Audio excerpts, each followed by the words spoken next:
ازاي تشيلي سواد 20 سنة مهما كان جامد جدا وفي اسمرار وفي حروق من الشمس. النهاردة هقولك ازاي تتخلصي من حروق الشمس والاسمرار مهما كانت بقالها سنين طويلة. هقولك ازاي تتخلصي منها من الوجه والجسم كامل وكمان المنطقة الحساسة. طريقة بسيطة ومضمونة ليها تكات هقولك عليها في قلب الفيديو ان شاء الله. هتنجح الوصفة من اول استخدام، هتشوفي نتيجة حلوة وسريعة جدا. والتفتيح من اول مرة، مش ما تستخدمهاش مرة تانية لو ما جابتش معاكي من اول مرة تفتيح درجة او اتنين على الاقل في المرة الواحدة. هتشلك سواد وجلخ سنين مهما كان الاسمرار زي الفحم، مهما كان هيتشال من اول استخدام. هتشوفي نتيجة من اول استخدام. طبعا لو انتي في اسمرار جامد هتحتاجي مرتين تلاتة، لكن هتشوفي من اول استخدام التفتيح، والتفتيح فوري جدا جدا وفي نفس الوقت دائم. من الحاجات من الوصفات القوية جدا، لما بتفتح ما بترجعش تاني او ما بتديكيش اسمرار تاني. اهم حاجة ان انتوا تعملوا الوصفة بنفس الخطوات كده. احنا هنعمل خطوتين ابسط من بعض، المكونات عندك من البيت وهتوفري فلوس. كريمات غالية جدا ممكن كنتي تشتريها وما تجيبش معاكي نتيجة، لا دي وصفة اقتصادية عندك في البيت، مكوناتها سهلة وموجودة ومتاحة للجميع وفي كل الدول، وهتلاقي منها نتيجة من اول استعمال بإذن الله. اهم حاجة تعمليها بنفس المقدار بنفس الطريقة علشان تاخدي منها نتيجة سريعة، ان انتي تاخديها كده زي ما هي، ما تغيريش ولا تشيلي مكون ولا تحطي مكون. في البداية نصلي على النبي، اللهم صل وسلم وبارك على سيدنا محمد وعلى آله وأصحابه أجمعين. لو أول مرة تشوفوني ما تنسوش تشتركوا وتفعلوا زر الجرس ولايك وشير فضلا منكم وليس أمرا. طبعا انا معايا الاساسي بتاعي النهارده الخل الابيض اللي متوفر في كل الدول. ما قلتلكيش بقى خل تفاح ولا اي حاجه، جايبالك النهارده المكونات بتاعه الوصفه هتكون بسيطه عشان تقومي تجربيها وتشوفي النتيجه بنفسك. اول حاجه معايا الخل هيكون مكون اساسي زي ما قلت لكم. معايا كده طبقين، تجيبي طبقين عشان تحضري الخطوتين بطريقة سهلة وبسيطة. أول حاجة أنا عاوزة مقدار 10 معالق من الخل، أو مثلا قولي فنجان صغير بتاع القهوة ده من الخل. هحط 10 معالق هنا كده من الخل، أو مقدار فنجان صغير بالشكل ده. وكمان هحط برضو في الطبق التاني نفس المقدار بالظبط، ما تزوديش عن كده وكمان ما تقلليش عن كده.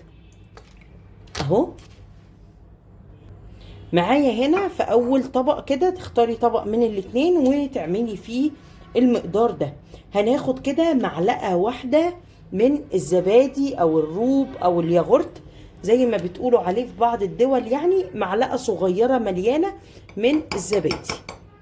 احنا عندنا في مصر هنا اسمه زبادي. وببدأ ان انا افكها كده مع الخل كويس جدا، مش عاوزاها تبقى متكتلة. هبدأ ان انا افكها بالشكل ده مع الخل قبل ما اضيف اي مكون تاني. افك المكونات بتاعتي كويس جدا واكون حريصة ان انا احضر الطريقة بنفس الخطوات كده علشان ما تبص معايا وتديكي نتيجة.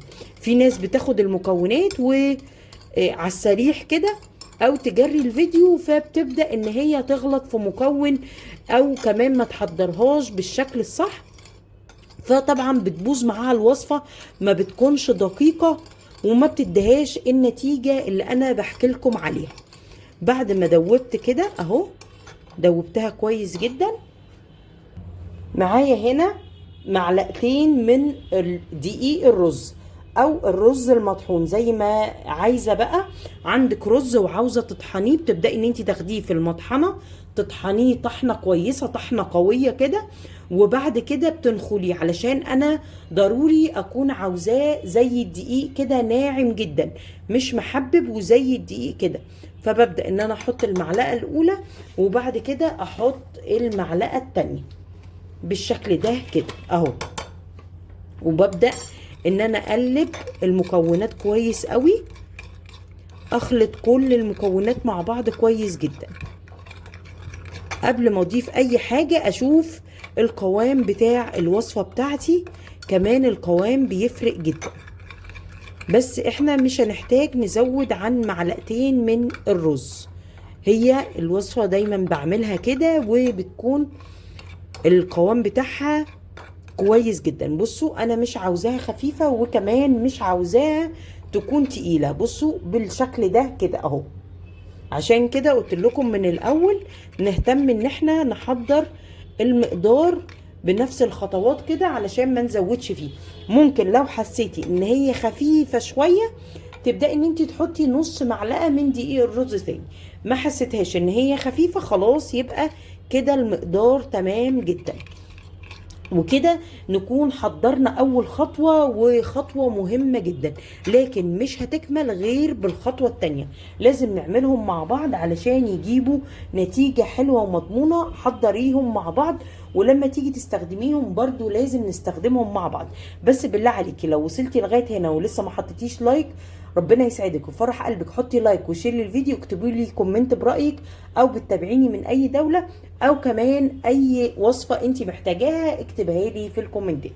هبدأ هنا في الطبق التاني ده ابدأ ان انا احضر بقية الوصفة بتاعتي. وهبدأ هنا في الطبق التاني بتاعي ده هاخد معلقة كبيرة او معلقة مليانة من اي نوع شاور جل عندك، نوع شاور جل او شامبو اي حاجة، ممكن شاور جل او شامبو. هاخد كده معلقة كبيرة من الشاور جل اي نوع مش هيفرق معايا، وببدأ ان انا اخلطه كويس جدا مع او ادمجه كويس جدا اهو بالشكل ده كده. ومعايا هنا فنجان من المية، هبدأ ان انا انزل على المكونات بتاعتي دي بفنجان واحد من المية، وببدأ ان انا احرك كويس جدا. هدوب بس الشامبو او الشاور جل اي حاجة انت حطيتيها دوبيها كويس جدا بالشكل ده الاول